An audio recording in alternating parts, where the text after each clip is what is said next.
The Odyssey by Homer. Book 4. They reached the low-lying city of Lacedaemon then, where they strove straight to the abode of Menelaus, and found him in his own house, feasting with his many clansmen in honour of the wedding of his son, and also of his daughter, whom he was marrying to the son of that valiant warrior Achilles. He had given his consent, and promised her to him while he was still at Troy, and now the gods were bringing the marriage about. So he was sending her with chariots and horses to the city of the Myrmidons, over whom Achilles' son was reigning. For his only son he had found a bride from Sparta, daughter of Alector. This son, Megapenthes, was born to him of a bondwoman, for heaven vouchsafed Helen no more children after she had borne Hermione, who was fair as golden Venus herself. So the neighbours and kinsmen of Menelaus were feasting and making merry in his house. There was a bard also to sing to them and play his lyre, while two tumblers went about performing in the midst of them when the man struck up with his tune. Telemachus and the son of Nestor stayed their horses at the gate, whereon Eteoneus, servant to Menelaus, came out, and as soon as he saw them ran hurrying back into the house to tell his master. He went close up to him and said, "Menelaus, there are some strangers come here, 2 men who look like sons of Jove. What are we to do? Shall we take their horses out, or tell them to find friends elsewhere as they best can?" Menelaus was very angry and said, "Eteoneus, son of Boethius, you never used to be a fool, but now you talk like a simpleton. Take their horses out, of course, and show the strangers in that they may have supper. You and I have stayed often enough at other people's houses before we got back here, where heaven grant that we may rest in peace henceforward." So Eteoneus bustled back and bade other servants come with him. They took their sweating hands from under the yoke, made them fast to the mangers, and gave them a feed of oats and barley mixed. Then they leaned the chariot against the end wall of the courtyard, and led the way into the house. Telemachus and Pisistratus were astonished when they saw it, for its splendour was as that of the sun and moon. Then, when they had admired everything to their heart's content, they went into the bathroom and washed themselves. When the servants had washed them and anointed them with oil, they brought them woolen cloaks and shirts, and the two took their seats by the side of Menelaus. A maidservant brought them water in a beautiful golden ewer, and poured it into a silver basin for them to wash their hands, and she drew a clean table beside them. An upper servant brought them bread, and offered them many good things of what there was in the house, while the carver fetched them plates of all manner of meats and set cups of gold by their side. Menelaus then greeted them, saying, "Fall to, and welcome. When you have done supper, I shall ask you who you are, for the lineage of such men as you cannot have been lost. You must be descended from a line of sceptre-bearing kings, for poor people do not have such sons as you are." On this he handed them a piece of fat roast loin, which had been set near him as being a prime part, and they laid their hands on the good things that were before them. As soon as they had had enough to eat and drink, Telemachus said to the son of Nestor, with his head so close that no one might hear, "Look, Pisistratus, man after my own heart, see the gleam of bronze and gold, of amber, ivory, and silver. Everything is so splendid that it is like seeing the palace of Olympian Jove. I am lost in admiration." Menelaus overheard him and said, "No one, my sons, can hold his own with Jove, for his house and everything about him is immortal. But among mortal men, well, there may be another who has as much wealth as I have, or there may not, but at all events I have travelled much and undergone much hardship, for it was nearly 8 years before I could get home with my fleet. I went to Cyprus, Phoenicia, and the Egyptians. I went also to the Ethiopians, the Sidonians, and the Erembians, and to Libya, where the lambs have horns as soon as they are born, and the sheep lamb down 3 times a year. Everyone in that country, whether master or man, has plenty of cheese, meat, and good milk, for the ewes yield all the year round. But while I was travelling and getting great riches among these people, my brother was secretly and shockingly murdered through the perfidy of his wicked wife, so that I have no pleasure in being lord of all this wealth. Whoever your parents may be, they must have told you about all this, and of my heavy loss in the ruin of a stately mansion fully and magnificently furnished. Would that I had only a third of what I now have, so that I had stayed at home, and all those were living who perished on the plain of Troy far from Argos. I grieve, as I sit in my house, for one and all of them. At times I cry aloud for sorrow, but presently I leave off again, for crying is cold comfort, and one soon tires of it. Yet grieve for these as I may, I do so for one man more than for them all. I cannot even think of him without loathing both food and sleep, so miserable does he make me, for no one of all the Achaeans worked so hard or risked so much as he did. He took nothing by it, and has left a legacy of sorrow to myself, for he has been gone a long time, and we know not whether he is alive or dead. His old father, his long-suffering wife Penelope, and his son Telemachus, whom he left behind him an infant in arms, are plunged in grief on his account." Thus spoke Menelaus, and the heart of Telemachus yearned as he bethought him of his father. Tears fell from his eyes as he heard him thus mentioned, so that he held his cloak before his face with both hands. When Menelaus saw this, he doubted whether to let him choose his own time for speaking, or to ask him at once and find what it was all about. While he was thus in two minds, Helen came down from her high-vaulted and perfumed room, looking as lovely as Diana herself.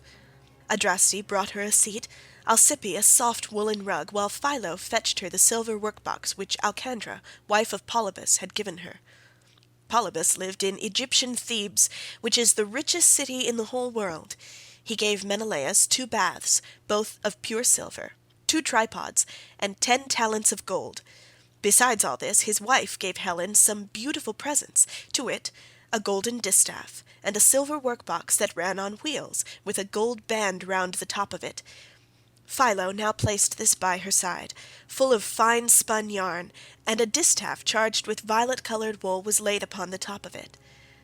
Then Helen took her seat, put her feet upon the footstool, and began to question her husband.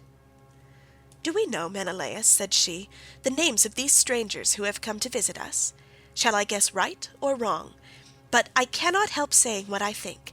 Never yet have I seen either man or woman so like somebody else, indeed when I look at him I hardly know what to think, as this young man is like Telemachus, whom Ulysses left as a baby behind him, when you Achaeans went to Troy with battle in your hearts, on account of my most shameless self." "My dear wife," replied Menelaus, "I see the likeness just as you do. His hands and feet are just like Ulysses, so is his hair, with the shape of his head and the expression of his eyes. Moreover, when I was talking about Ulysses, and saying how much he had suffered on my account, tears fell from his eyes, and he hid his face in his mantle."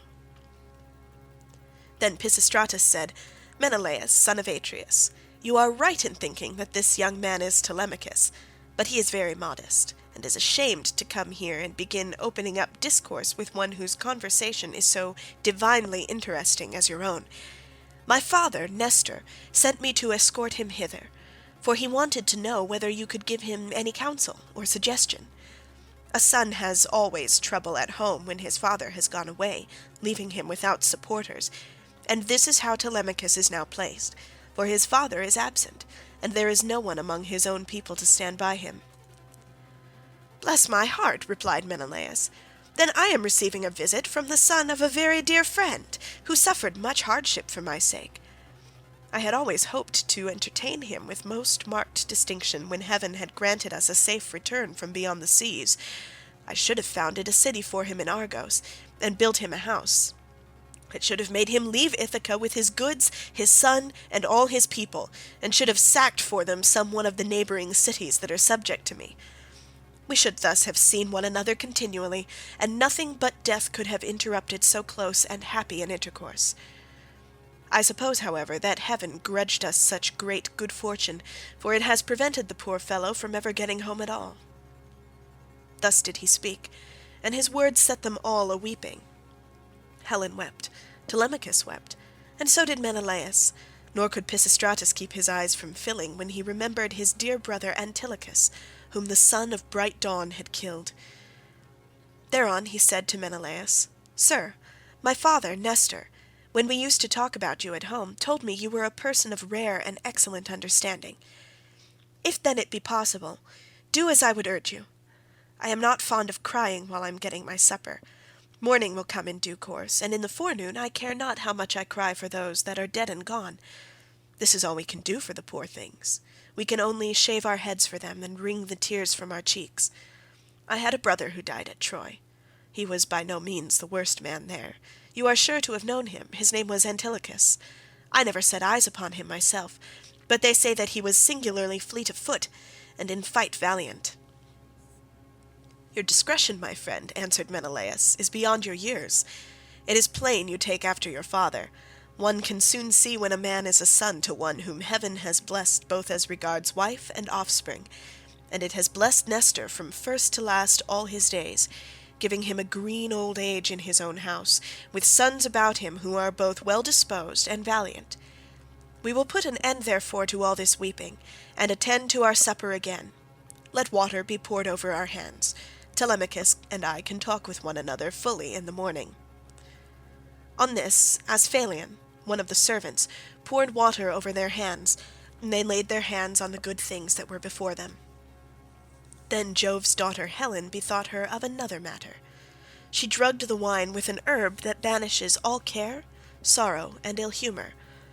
Whoever drinks wine thus drugged cannot shed a single tear all the rest of the day, not even though his father and mother both of them drop down dead, or he sees a brother or a son hewn in pieces before his very eyes. This drug, of such a sovereign power and virtue, had been given to Helen by Polydamna, wife of Thon, a woman of Egypt, where there grow all sorts of herbs, some good to put into the mixing bowl, and others poisonous. Moreover, every one in the whole country is a skilled physician, for they are of the race of Paeon. When Helen had put this drug in the bowl, and had told the servants to serve the wine round, she said, Menelaus, son of Atreus, and you, my good friend, son of honourable men, which is as Jove wills, for he is the giver both of good and evil, and can do what he chooses. Feast here as you will, and listen while I tell you a tale in season. I cannot indeed name every single one of the exploits of Ulysses, but I can say what he did when he was before Troy, and you Achaeans were in all sorts of difficulties. He covered himself with wounds and bruises, dressed himself all in rags, and entered the enemy's city looking like a menial or a beggar, and quite different from what he did when he was among his own people. In this disguise he entered the city of Troy, and no one said anything to him. I alone recognized him, and began to question him, but he was too cunning for me. When, however, I had washed and anointed him, and had given him clothes, and after I had sworn a solemn oath not to betray him to the Trojans till he had got safely back to his own camp and to the ships, he told me all that the Achaeans meant to do. He killed many Trojans, and got much information before he reached the Argive camp, for all which things the Trojan women made lamentation. But for my own part I was glad, for my heart was beginning to moan after my home, and I was unhappy about wrong that Venus had done me in taking me over there, away from my country, my girl, and my lawful wedded husband, who is indeed by no means deficient either in person or understanding. Then Menelaus said, All that you have been saying, my dear wife, is true. I've travelled much, and have had much to do with heroes, but I have never seen such another man as Ulysses. What endurance, too, and what courage he displayed within the wooden horse, wherein all the bravest of the Argives were lying in wait to bring death and destruction upon the Trojans. At that moment you came up to us. Some god who wished well to the Trojans must have set you on to it, and you had Deiphobus with you. 3 times did you go all round our hiding place and pat it. You called our chiefs each by his own name, and mimicked all our wives. Diomed, Ulysses, and I, from our seats inside, heard what a noise you made. Diomed and I could not make up our minds whether to spring out then and there, or to answer you from inside, but Ulysses held us all in check, so we sat quite still, all except Anticlus, who was beginning to answer you, when Ulysses clapped his 2 brawny hands over his mouth, and kept them there. It was this that saved us all, for he muzzled Anticlus till Minerva took you away again. How sad, exclaimed Telemachus, that all this was of no avail to save him, nor yet his own iron courage. But now, sir, be pleased to send us all to bed, that we may lie down and enjoy the blessed boon of sleep. On this Helen told the maidservants to set up beds in the room that was in the gatehouse, and to make them with good red rugs, and spread coverlets on the top of them with woolen cloaks for the guests to wear. So the maids went out, carrying a torch, and made the beds, to which a manservant presently conducted the strangers. Thus then did Telemachus and Pisistratus sleep there in the forecourt, while the son of Atreus lay in an inner room with lovely Helen by his side. When the child of morning, rosy-fingered Dawn, appeared, Menelaus rose and dressed himself. He bound his sandals onto his comely feet, girded his sword about his shoulders, and left his room, looking like an immortal god. Then, taking a seat near Telemachus, he said, "And what, Telemachus, has led you to take this long sea voyage to Lacedaemon? Are you on public or private business? Tell me all about it." "I have come, sir," replied Telemachus, "to see if you can tell me anything about my father. I am being eaten out of house and home. My fair estate is being wasted, and my house is full of miscreants who keep killing great numbers of my sheep and oxen, on the pretence of paying their addresses to my mother. Therefore I am suppliant at your knees if haply you may tell me about my father's melancholy end, whether you saw it with your own eyes, or heard it from some other traveller. For he was a man born to trouble.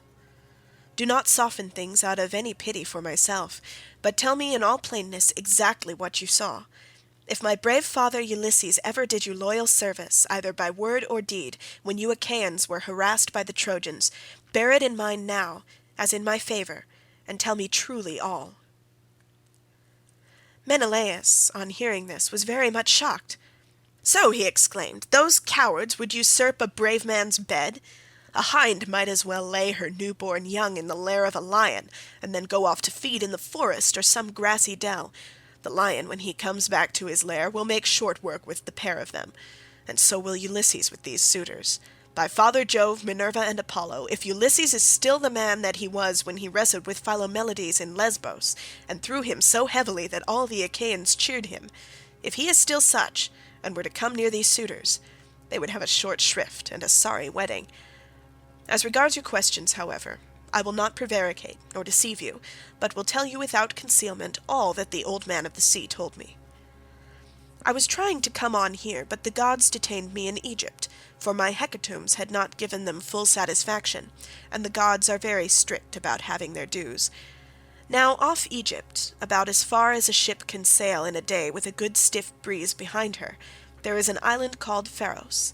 It has a good harbour, from which vessels can get out into open sea when they have taken in water, and the gods becalmed me 20 days without so much as a breath of fair wind to help me forward.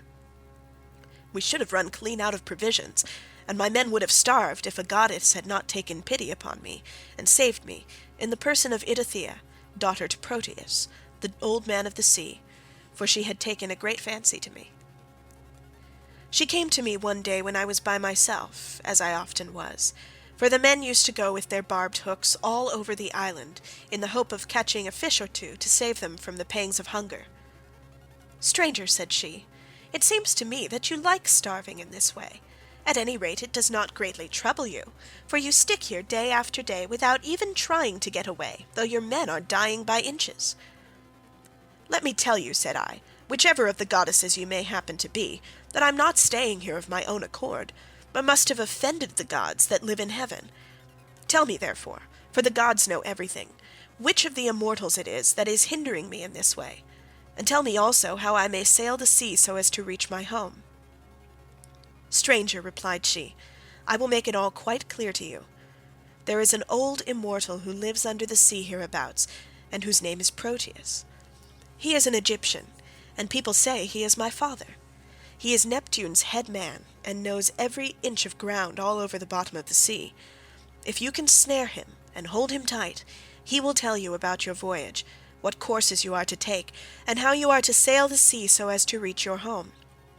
He will also tell you, if you so will, all that has been going on at your house, both good and bad, while you have been away on your long and dangerous journey." "Can you show me," said I, "some stratagem by means of which I may catch this old god, without his suspecting it and finding me out? For a god is not easily caught, not by a mortal man." "Stranger," said she, "I will make it all quite clear to you. About the time when the sun shall have reached mid-heaven, the old man of the sea comes up from under the waves, heralded by the west wind that furs the water over his head. As soon as he has come up, he lies down, and goes to sleep in a great sea cave, where the seals, Halosydne's chickens as they call them, come up also from the grey sea, and go to sleep in shoals all around him. And a very strong and fish-like smell do they bring with them. Early tomorrow morning I will take you to this place, and will lay you in ambush. Pick out, therefore, the 3 best men you have in your fleet, and I will tell you all the tricks that the old man will play you. First, he will look over all his seals and count them. Then, when he has seen them and tallied them on his 5 fingers, he will go to sleep among them, as a shepherd among his sheep. The moment you see that he is asleep, seize him, put forth all your strength, and hold him fast, for he will do his very utmost to get away from you. He will turn himself into every kind of creature that goes upon the earth, and will become also both fire and water. But you must hold him fast and grip him tighter and tighter, till he begins to talk to you, and comes back to what he was when you saw him go to sleep. Then you may slacken your hold, and let him go. And you can ask him which of the gods it is that is angry with you, and what you must do to reach your home over the seas." Having said so, she dived under the waves, whereon I turned back to the place where my ships were ranged upon the shore, and my heart was clouded with care as I went along. When I reached my ship, we got supper ready, for night was falling, and camped down upon the beach. When the child of morning, rosy-fingered Dawn, appeared, I took the 3 men on whose prowess of all kinds I could most rely, and went along by the seaside, praying heartily to heaven. Meanwhile, the goddess fetched me up 4 sealskins from the bottom of the sea, all of them just skinned, for she meant playing a trick upon her father. Then she dug 4 pits for us to lie in, and sat down to wait till we should come up. When we were close to her, she made us lie down in the pits one after the other, and threw a sealskin over each of us. Our ambuscade would have been intolerable, for the stench of the fishy seals was most distressing. Who would go to bed with a sea monster if he could help it? But here too the goddess helped us, and thought of something that gave us great relief, for she put some ambrosia under each man's nostrils, which was so fragrant that it killed the smell of the seals. We waited the whole morning, and made the best of it, watching the seals come up in hundreds to bask upon the seashore, till at noon the old man of the sea came up too, and when he had found his fat seals, he went over them and counted them. We were among the first he counted, and he never suspected any guile, but laid himself down to sleep as soon as he had done counting. Then we rushed upon him with a shout and seized him, on which he began at once with his old tricks, and changed himself first into a lion with a great mane. Then all of a sudden he became a dragon, a leopard, a wild boar. The next moment he was running water, and then again directly he was a tree. But we stuck to him and never lost hold, till at last the cunning of the old creature became distressed, and said, "Which of the gods was it, son of Atreus, that hatched this plot with you for snaring me and seizing me against my will? What do you want?" "You know that yourself, old man," I answered. "You will gain nothing by trying to put me off. It is because I have been kept so long in this island, and see no sign of my being able to get away. I'm losing all heart. Tell me then, for you gods know everything, which of the immortals it is that is hindering me, and tell me also how I may sail the sea so as to reach my home." Then he said, "If you would finish your voyage and get home quickly, you must offer sacrifices to Jove and to the rest of the gods before embarking, for it is decreed that you shall not get back to your friends and to your own house till you have returned to the heaven-fed stream of Egypt and offered holy hecatombs to the immortal gods that reign in heaven. When you have done this, they will let you finish your voyage." I was broken-hearted when I heard that I must go back all that long and terrible voyage to Egypt. Nevertheless, I answered, "I will do all, old man, that you have laid upon me. But now tell me, and tell me true, whether all the Achaeans whom Nestor and I left behind us when we set sail from Troy have got home safely, or whether any one of them came to a bad end, either on board his own ship, or among his friends when the days of his fighting were done." "Son of Atreus," he answered, "why ask me? You had better not know what I can tell you, for your eyes will surely fill when you have heard my story. Many of those about whom you ask are dead and gone, but many still remain, and only 2 of the chief men among the Achaeans perished during their return home. As for what happened on the field of battle, you were there yourself. A 3rd Achaean leader is still at sea, alive, but hindered from returning. Ajax was wrecked, for Neptune drove him on to the great rocks of Gyrae. Nevertheless, he let him get safely out of the water, and in spite of all Minerva's hatred, he would have escaped death, if he had not ruined himself by boasting. He said the gods could not drown him, even though they had tried to do so, and when Neptune heard this large talk, he seized his trident in his 2 brawny hands and split the rock of Gyrae in 2 pieces.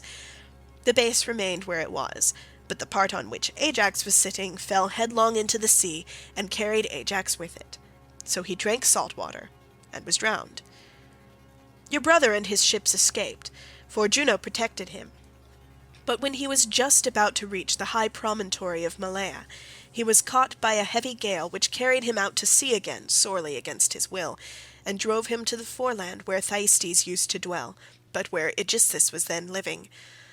By and by, however, it seemed as though he was to return safely after all, for the gods backed the wind into its old quarter, and they reached home, whereon Agamemnon kissed his native soil, and shed tears of joy at finding himself in his own country.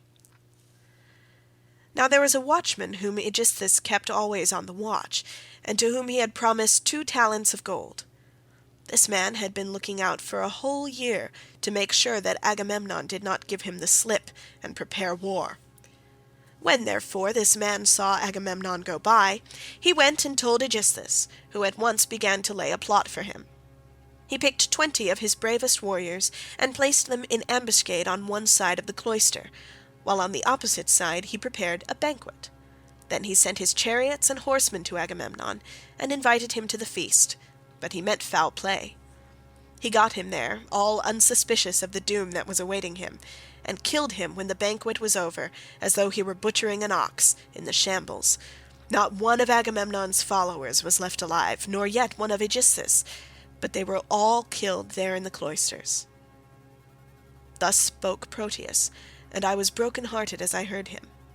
I sat down upon the sands and wept. I felt as though I could no longer bear to live, nor look upon the light of the sun. Presently, when I had had my fill of weeping and writhing upon the ground, the old man of the sea said, "Son of Atreus, do not waste any more time in crying so bitterly. It can do no manner of good. Find your way home as fast as ever you can, for Aegisthus be still alive, and even though Orestes has beforehand with you in killing him, you may yet come in for his funeral." On this I took comfort in spite of all my sorrow, and said, "I know then about these 2. Tell me, therefore, about the 3rd man of whom you spoke. Is he still alive but at sea, and unable to get home? Or is he dead? Tell me, no matter how much it may grieve me." "The 3rd man," he answered, "is Ulysses, who dwells in Ithaca. I can see him in an island, sorrowing bitterly in the house of the nymph Calypso, who is keeping him prisoner, and he cannot reach his home, for he has no ships nor sailors to take him over the sea. As for your own end, Menelaus, you shall not die in Argos, but the gods will take you to the Elysian plain, which is at the end of the world. There fair-haired Rhadamanthus reigns, and men lead an easier life than anywhere else in the world, for in Elysium there falls not rain, nor hail, nor snow, but Oceanus breathes ever with a west wind that sings softly from the sea, and gives fresh life to all men. This will happen to you, because you have married Helen, and are Jove's son-in-law." As he spoke, he dived under the waves, whereon I turned back to the ships with my companions, and my heart was clouded with care as I went along. When we reached the ships we got supper ready, for night was falling, and camped down upon the beach. When the child of morning, rosy-fingered Dawn, appeared, we drew our ships into the water, and put our masts and sails within them. Then we went on board ourselves, took our seats on the benches, and smote the grey sea with our oars. I again stationed my ships in the heaven-fed stream of Egypt, and offered hecatombs that were full and sufficient. When I had thus appeased heaven's anger, I raised a barrow to the memory of Agamemnon, that his name might live for ever. After which I had a quick passage home, for the gods sent me a fair wind. And now for yourself. Stay here some 10 or 12 days longer, and I will then speed you on your way. I will make you a noble present of a chariot and 3 horses. I will also give you a beautiful chalice, that so long as you live you may think of me whenever you make a drink offering to the immortal gods." "Son of Atreus," replied Telemachus, "do not press me to stay longer. I should be contented to remain with you for another 12 months. I find your conversation so delightful that I should never once wish myself at home with my parents. But my crew, whom I have left at Pylos, are already impatient, and you are detaining me from them. As for any present you may be disposed to make me, I had rather that it should be a piece of plate. I will take no horses back with me to Ithaca, but will leave them to adorn your own stables, for you have much flat ground in your kingdom where lotus thrives, as also meadowsweet, and wheat and barley, and oats with their white and spreading ears, whereas in Ithaca we have neither open fields nor race-courses, and the country is more fit for goats than horses, and I like it the better for that. None of our islands have much level ground, suitable for horses, and Ithaca least of all." Menelaus smiled and took Telemachus's hand within his own. "What you say," said he, "shows that you come of good family. I both can and will make this exchange for you, by giving you the finest and most precious piece of plate in all my house. It is a mixing bowl by Vulcan's own hand, of pure silver, except the rim, which is inlaid with gold. Phaedimus, king of the Sidonians, gave it me in the course of a visit which I paid him when I returned thither on my homeward journey. I will make you a present of it." Thus did they converse, and guests kept coming to the king's house. They brought sheep and wine, while their wives had put up bread for them to take with them, so they were busy cooking their dinners in the courts. Meanwhile the suitors were throwing discs or aiming with spears at a mark on the levelled ground in front of Ulysses' house, and were behaving with all their old insolence. Antonius and Eurymachus, who were their ringleaders and much the foremost among them all, were sitting together, when Noman son of Phronius came up and said to Antonius, "Have we any idea, Antonius, on what day Telemachus returns from Pylos? He has a ship of mine, and I want it, to cross over to Elis. I have 12 brood-mares there, with yearling mule foals by their side, not yet broken in, and I want to bring one of them over here and break him." They were astounded when they heard this, for they had made sure that Telemachus had not gone to the city of Neleus. They thought he was only away somewhere on the farms, and was with the sheep or the swineherd. So Antonius said, "When did he go? Tell me truly, and what young men did he take with him? Were they freemen or his own bondsmen? For he might manage that too. Tell me also, did you let him have the ship of your own free will because he asked you, or did he take it without your leave?" "I lent it him," said Noman. "What else could I do, when a man of his position said he was in a difficulty, and asked me to oblige him? I could not possibly refuse. As for those who went with him, they were the best young men we have, and I saw Mentor go on board as captain, or some god who was exactly like him.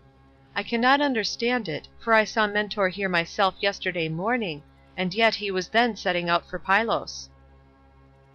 Noman then went back to his father's house, but Antonius and Eurymachus were very angry. They told the others to leave off playing, and to come and sit down along with themselves.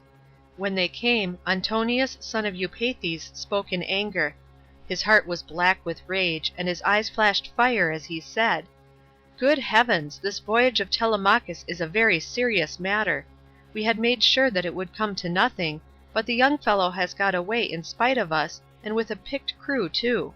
He will be giving us trouble presently. May Jove take him before he is full grown. Find me a ship, therefore, with a crew of 20 men, and I will lie in wait for him in the straits between Ithaca and Samos. He will then rue the day that he set out to try and get news of his father." Thus did he speak, and the others applauded his saying. They then all of them went inside the buildings. It was not long ere Penelope came to know what the suitors were plotting, for a manservant, Medon, overheard them from outside the outer court as they were laying their schemes within, and went to tell his mistress. As he crossed the threshold of her room, Penelope said, "Medon, what have the suitors sent you here for? Is it to tell the maids to leave their master's business and cook dinner for them? I wish they may neither woo nor dine henceforward, neither here nor anywhere else, but let this be the very last time, for the waste you all make of my son's estate.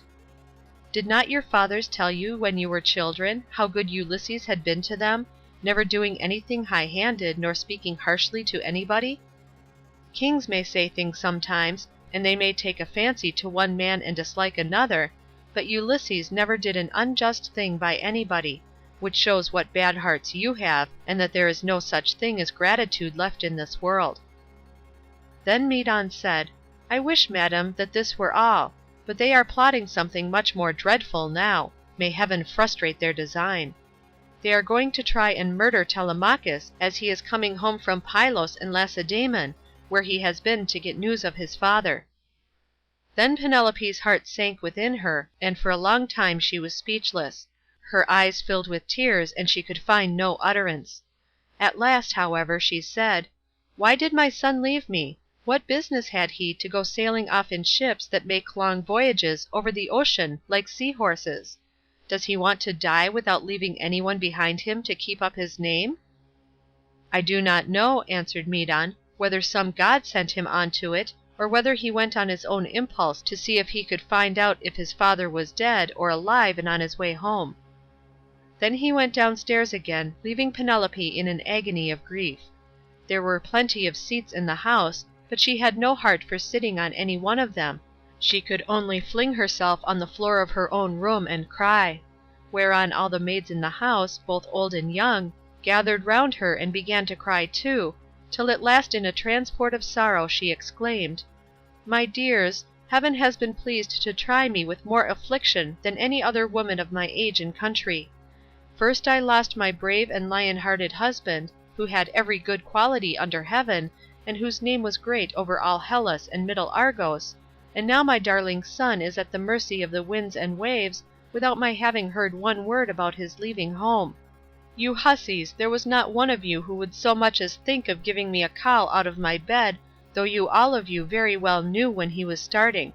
If I had known he meant taking this voyage, he would have had to give it up, no matter how much he was bent upon it, or leave me a corpse behind him, one or other. Now, however, go some of you and call old Dolius, who was given me by my father on my marriage, and who is my gardener. Bid him go at once and tell everything to Laertes, who may be able to hit on some plan for enlisting public sympathy on our side, as against those who are trying to exterminate his own race, and that of Ulysses." Then the dear old nurse Euryclea said, "You may kill me, madam, or let me live on in your house, whichever you please, but I will tell you the real truth.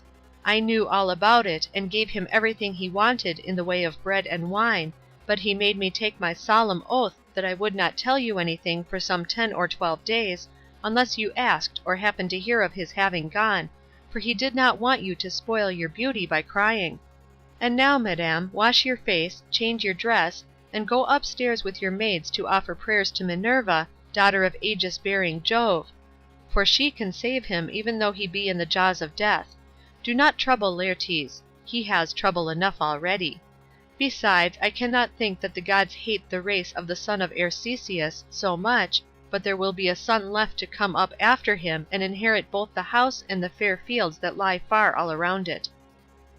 With these words she made her mistress leave off crying, and dried the tears from her eyes. Penelope washed her face, changed her dress, and went upstairs with her maids. She then put some bruised barley into a basket, and began praying to Minerva. "Hear me," she cried, "daughter of aegis-bearing Jove, unweariable. If ever Ulysses while he was here burned you fat thigh-bones of sheep or heifer, bear it in mind now as in my favour, and save my darling son from the villainy of the suitors." She cried aloud as she spoke, and the goddess heard her prayer.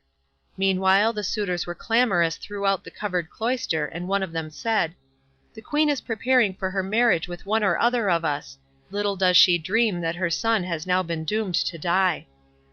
This was what they said, but they did not know what was going to happen. Then Antonius said, "Comrades, let there be no loud talking, lest some of it get carried inside. Let us be up and do that in silence, about which we are all of a mind." He then chose 20 men, and they went down to their ship and to the seaside. They drew the vessel into the water, and got her mast and sails inside her.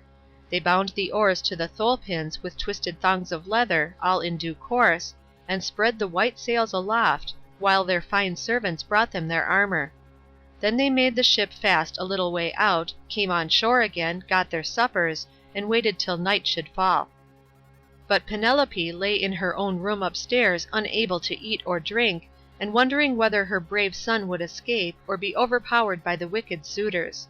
Like a lioness caught in the toils, with huntsmen hemming her in on every side, she thought and thought till she sank into a slumber, and lay on her bed bereft of thought and motion.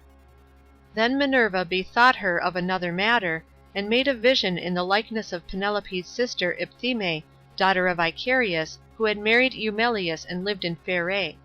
She told the vision to go to the house of Ulysses, and to make Penelope leave off crying, so it came into her room by the hole through which the thong went for pulling the door to, and hovered over her head, saying, "You are asleep, Penelope. The gods who live at ease will not suffer you to weep and be so sad. Your son has done them no wrong, so he will yet come back to you." Penelope, who was sleeping sweetly at the gates of Dreamland, answered, "Sister, why have you come here? You do not come very often, but I suppose that is because you live such a long way off. Am I, then, to leave off crying, and refrain from all the sad thoughts that torture me? I, who have lost my brave and lion-hearted husband, who had every good quality under heaven, and whose name was great over all Hellas and middle Argos, and now my darling son has gone off on board of a ship, a foolish fellow who has never been used to roughing it, nor to going about among gatherings of men. I am even more anxious about him than about my husband. I am all in a tremble when I think of him, lest something should happen to him, either from the people among whom he has gone, or by sea, for he has many enemies who are plotting against him, and are bent on killing him before he can return home." Then the vision said, "Take heart, and be not so much dismayed. There is one gone with him whom many a man would be glad enough to have stand by his side, I mean Minerva. It is she who has compassion upon you, and who has sent me to bear you this message." "Then," said Penelope, "if you are a god or have been sent here by divine commission, tell me also about that other unhappy one. Is he still alive, or is he already dead and in the house of Hades?" And the vision said, "I shall not tell you for certain whether he is alive or dead, and there is no use in idle conversation." Then it vanished through the thong-hole of the door, and was dissipated into thin air. But Penelope rose from her sleep refreshed and comforted, so vivid had been her dream. Meantime the suitors went on board and sailed their ways over the sea, intent on murdering Telemachus. Now there is a rocky islet called Asteris, of no great size, in mid-channel between Ithaca and Samos, and there is a harbour on either side of it where a ship can lie. Here then the Achaeans placed themselves in ambush. End of Book 4.